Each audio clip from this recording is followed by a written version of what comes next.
America know you. Oh, okay. Remember well, you. You're better at this than me. Okay, you're a rap star, actor, and I can say entrepreneur. I mean, you're starting your own company. Okay. How old are you? Director, too. Director? Yeah, videos. So you are? You do some of that? Yes. Yeah. Huh. How old are you now? Oh, well, I'm still learning, so we're all babies. What you have to have? You have a 7-year-old? Well, no, that's my stepson. Oh, okay. But he's mine. I've been taking care of him. Excuse me, my son bought some of your stuff. It's very positive. It has some bad words in it. Oh, that doesn't mean it's not positive. If you get your hand burnt on the stove, it's a bad experience, but it's very positive because you'll never do it again. And that's what my music, it shows a mirror. You know, like he just showed me my mirror of myself. My hair was messed up. If I show you that mirror enough time, pretty soon I get my hair together. So that's exactly what I'm doing, showing you that mirror till you get your hair together. Okay, we're rolling. Okay, Cube, you know there's a lot of controversy. You got the Newsweek magazine with some of the legal difficulty that some of the rap stars have recently gotten into. I've been trying to do this story for 3 months on ABC, and it wasn't until it starts hitting that they're interested in doing it. What do you think about the controversy that is now surrounding the music and what appears to be a new backlash against it? Well, you know, we've always had opposition because we are distributing information. And the big distributors of information don't like when you distribute uncut information, especially to their children. What do you mean by uncut? Uncut, meaning without going through the censor, you know, that this interview might go through, or without being on the editing board, you know, without white people making the decisions on what's being heard, you know, and it's nothing but the truth. And I have to remind America that all of these incidents with the rappers are just allegations. No one's been convicted yet. So, you know, they was just ready with their guns, you know. As soon as an opening came in, all the critics just ran in that opening, and no convictions are made on any of these people, you know, just allegations. But you know the correlation that people are saying. They're saying that, okay, they sing about this stuff. They sing this gangster rap. They must be gangsters. Right? Well, I don't think Al Pacino's a gangster. And he does Scarface, and, you know, so, you know, why me? You take a person like, you know, I just don't like the hypocrisy. You know, you take a person like what they call him, Stormin' Norman Schwarzkopf. He's responsible for way more deaths than Snoop Doggy Dogg is alleged to be responsible for, but he's a hero. So when is killing right, you know? And when do we look at these people as heroes? You know, these are our heroes in the street because they're brothers who are telling us the real deal when no one won't. The news media has their 7-minute skit on what's the real deal, and the rappers give you a whole hour on what's the real deal. And theirs are way more authentic than the ABC or any other networks put together. Is it authentic about all of Black America or just a segment of Black America? I mean, my concern is that white kids that are buying this stuff, a lot of the music reinforces negative stereotypes, that blacks are violent, that they disrespect women, that they kill each other, that they use bad language, and that's supposed to be the black reality. Well, does that concern you? That's just a result that we don't have a lot of media outlets because the white community is way more violent than the black community on a bigger level. You talk on black violence, look at Bosnia-Herzegovina. You know, it's not a black face nowhere in there except in the UN. But and white people disrespect their women on a bigger level than black people ever could do. You know, it's a white man that says, well, a woman only makes 71 cents when I make $1. You know, that's nothing black got to do with that right there. So the kids today are really not concerned on how on really white people endorsing who we are. We're not concerned about that in '93, and I think that we really need to refocus as a community and could care less who looks bad upon us, you know, because it doesn't make a difference. White people have really never helped our situation. You know, matter of fact, they was founders in putting us in this situation, so their endorsement shouldn't matter in 1993. So you don't care what they think? Not at all. What do you think the appeal of the music is to the 70% of the market that is white that buys it? The appeal is the reality of it. Everybody likes the truth. The truth is good for your brain. And in a society that feeds you so many lies, which doesn't help you grow as an individual at all, this is uncut, raw truth, you know. Why do people watch Cops? You know, because they can see the truth. They don't want to see reenactments no more when this is showing you the real deal. And that's what the rappers are providing for the people, the real deal, you know. And matter of fact, some of the white kids are sick of their fathers telling them about the community. They want to hear what's the problems themselves, because they're problems. You know, it's not like, you know, like we're putting a bad front in for the community. The community is going to all hell because poverty and frustration does not mix. And when you have that time bomb, it blows up like it did in April of 1992. So, you know, the kids are starting to say, look, Pops, all that stuff you were saying, put that aside. We're becoming their heroes. And that's really why the media is in a frenzy, because the white kids are taking Bon Jovi and all these clowns off their wall, putting up Ice Cube and Public Enemy, and then they're starting to listen to what we have to say, because it's not all on the gangster tip. A lot of it is really political, and that's where the problem stems. Okay, I'm sinking it in. It's I'm listening. What about the issue of women? Women are denigrated, and we listened to that call-in show. A lot of women are really upset, and I go into the high schools, and young girls resent being called bitches when they walk down the hall like this is cool, right? Because these guys want to emulate you all. And well, my answer on that is that I only call them how I see them. If you come to me like a man, like when you walked in, I said, how you doing? Man. Or you come to me like a sister, I'm going to say, how you doing, sister? But if you come to me another way, I have to speak on that too. I only speak on the women that influence the community, because sex influenced this community, you know. It's why everybody want that Benz, so they can have the girls look. So I have to speak on that, but I also speak about the brothers that influence the community and call them suckers if they act like it, you know. And my philosophy is you throw a rock in a pack of dogs, and the only one hollers the one that got hit. What does that mean? That means if you hit by something I say, you're the only one that's hollering. But if you're not hit, you don't holler. So evidently, in my records, they see themselves and they say, wait a minute, that's not right, that's not right. But the ones that don't see themselves say, oh, he ain't talking about me. And if you see yourself in my records, you definitely better check yourself before you wreck yourself. That's your song? Definitely. That's your song. That's Check yourself before you... Yes. Okay, now that's supposed to be a positive rap song, right? It is a positive rap song. Okay, why is it positive? Because you check yourself before you wreck yourself. If you're doing something crazy, you need to check the way you're doing it before you end up behind bars or in the ground. Very positive. So it's almost a warning. I mean, you're speaking... Yes, it's almost a warning. And you got to understand that rap music has some... It's a music about boasting and bragging, too, just like the people on the basketball courts, you know. Just like when Clinton bragged that he has his NAFTA agreement getting over, you know, he sits in there with the old boys and brag about that, you know. So we brag about the things that we know, you know. So rap has a little ego in there, too, a little, you know, and is a little male chauvinist if a male is singing, but a woman will get down and tell the real on the women's side of things. So it has a definite balance. Would you say it has redeeming value? Oh, definitely. But you have heard some that you might not think has some redeeming. I mean, do you defend all rap music?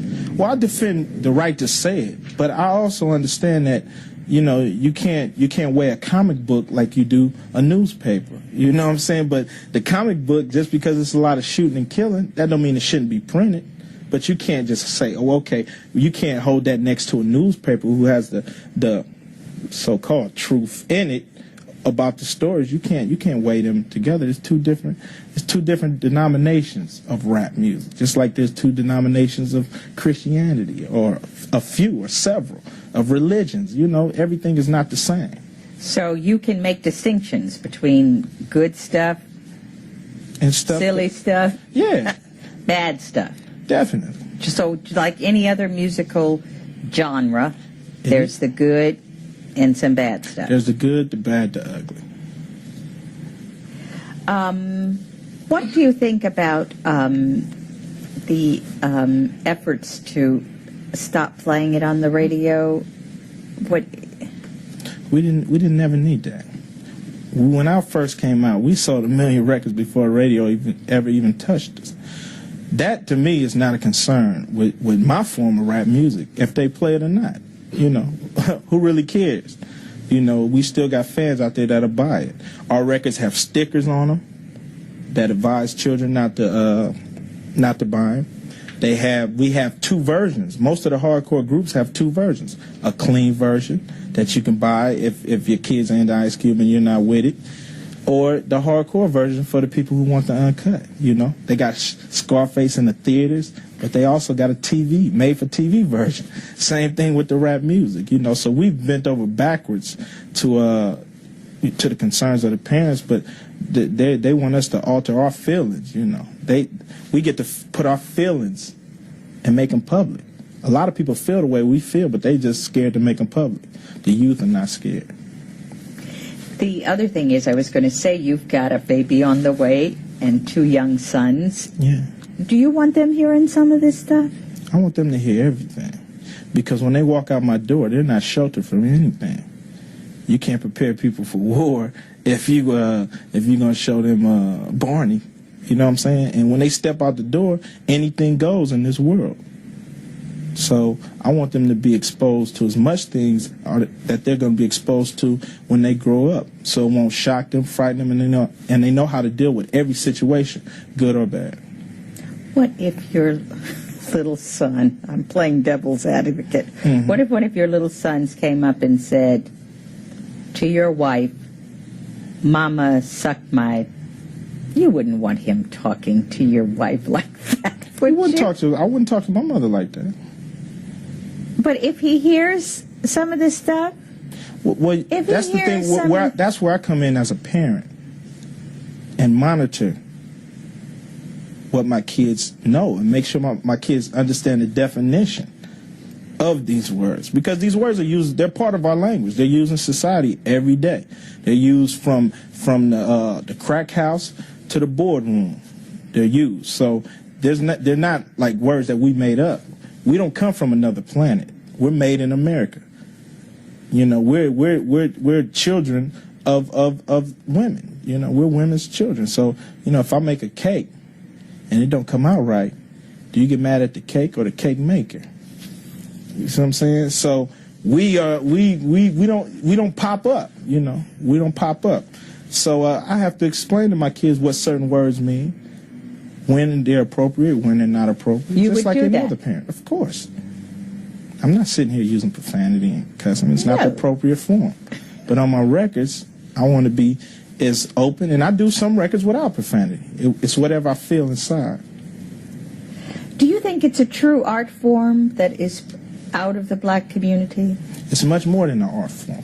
This is art. This is the only way that the kids in L.A. know what's happening with the kids in Houston. And the kids in Houston know what's going on with the kids in New York. This is the only way we can get some kind of unity, because it's uncut and it's raw. And I'm just distributing information. And that's what the problem is. Nobody, the black community, we don't have any methods or any ways to distribute uncut information. You know. And this is one of the ways we can, through rap music. We talked to someone who told us this is like the ancient troubadours that would go around, and when there weren't printing presses, and And in the villages, there would be people in balladeers that would come. Do you see it the same kind of way as spreading that kind of? Oh yeah, we definitely spreading the message, and we will come together. It looks ugly now, but we'll come together as a people when we all know the same information. See, that's how they keep us divided. They stripped us of all our information and reprogrammed us with their information, which are half truths and half, false. So we running around. We're like a chicken with our head cut off. The rappers, we believe we have our pulse. We can put their head back on the chicken. We can walk right. You got all these funny metaphors. And, let me ask you about the influence of white record promoters and record label people. From what I gather, a lot of the white owners of record companies have said, make it harder, make it nastier, make it dirtier, that they're encouraging that kind of thing because they think that will sell even more. And we're kind of excited that Snoop Doggy Dogg got into the trouble because, wow, that's going to boost record sales. What white hand is at play in this stuff? As far as Ice Cube's concerned, a white hand is never in play with anything that comes out of my mouth. I can't speak for other artists because I'm not in there on those meetings. I'm not saying it don't happen because I believe that it do, and if that's happening, if an artist is influenced by the record companies to say what he really don't feel, then he's definitely a fool for putting out material that he doesn't feel and he has to go take the heat for. But I don't allow the record company to come to the studio when I'm in the studio, and I don't allow them to tell me what I can or can't put on the record. When I hand them a record, that's what they better put out, because the day they don't put that out is the day Ice Cube will go completely off. With my lawyers coming in and going after them. Okay, so you really present them, but you're big enough to do that. What about somebody young? When I was small, I did it. Huh? When I wasn't quote unquote big, when I was just an artist coming up, I wouldn't let them dictate to me what kind of records to put out. Who's making the most money in this stuff? Well, are the artists making the money? Oh, of course not. But we doing this interview. You're not making the most money out of this interview. ABC is, So everybody, unless you're on your own business, unless you're on your own distributing, unless you're on your own trucking, unless you're on your own retail stores, you're never gonna make the most money. But see, what I got to give is deeper than money. See, they make money off of it, But doesn't that upset you that whites are profiting off the bad experiences of the black community? We distribute information. So they might make the paper dollar, which in 1993 ain't worth too much. But I get the mental money. I get to spread what I think to other black kids. And when we get that unity, we can make tons of money. When we have that unity where I trust this black man and he trusts me, and we can pool our dollars, and we can be an economic strength. So they make the money for now. That's all right, But you got the mental money. I got the minds. I'd rather have the minds than the money. What about the issue of whether violence is increased by what these kids see in the videos and the guns and the stuff like that? Are you thinking this is having any impact? Don't you think that a kid listening to a radio station that is talking about zooming in the boom boom all day long and shaking butts, and isn't that going to put sex on the minds of kids that may not otherwise, or don't let anybody diss you and they're thinking, I gotta go take care of this person? Well, see, all rap music is not about that. You've just taken a section of it. Just like all movies aren't pornos. It's just a section of the movie, and all movies aren't rated R. So you're just taking a portion and exposing that. The kids of America is violent because America is violent. She deals with her problems with the gun. So how you expect the kids of America not to do the same thing? There's violence in South Africa and in other places in Africa because of the gun. Rap music ain't got nothing to do with that. So they invented the gun. and they've made them very accessible in our community, easy to get to. You know, why is nobody at the Rifle Association talking to them about the guns in our community? No, see, you want to come to the bottom of the barrel. Even if we stop doing the music today, wouldn't nothing change, because we still have these forces. We still have poverty, we still have frustration, we still have weapons. And there you have it. It's true. It's true. And you're right. People lump all rap music together. I'm as guilty of it as everybody else. Mm-hmm. And thank you for correcting me on that. No problem. No problem. I want to get you out of here at 6:28. I promised you you would. One thing. This is great.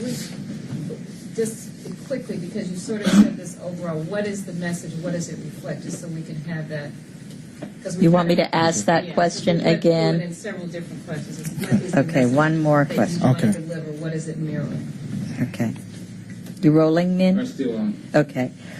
So, again, what is rap music all about? What are you trying to communicate? What message are you trying to send?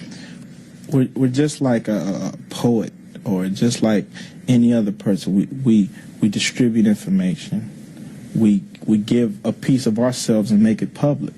We talk about the things that hurt, and just like the comedian who could laugh about a bad thing, if he didn't laugh, he would cry.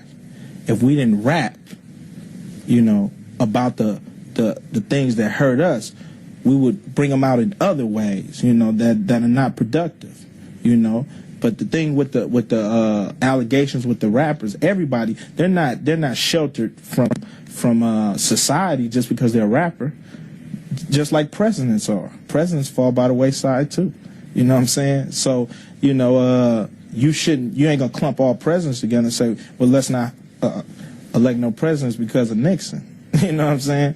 So, with rappers, you shouldn't condemn all rappers because a few of our brothers got in trouble, and we will deal with that. We'll handle that, and we'll learn from it, and we'll grow as an industry, and as a family. So what we're just trying to do is be heard.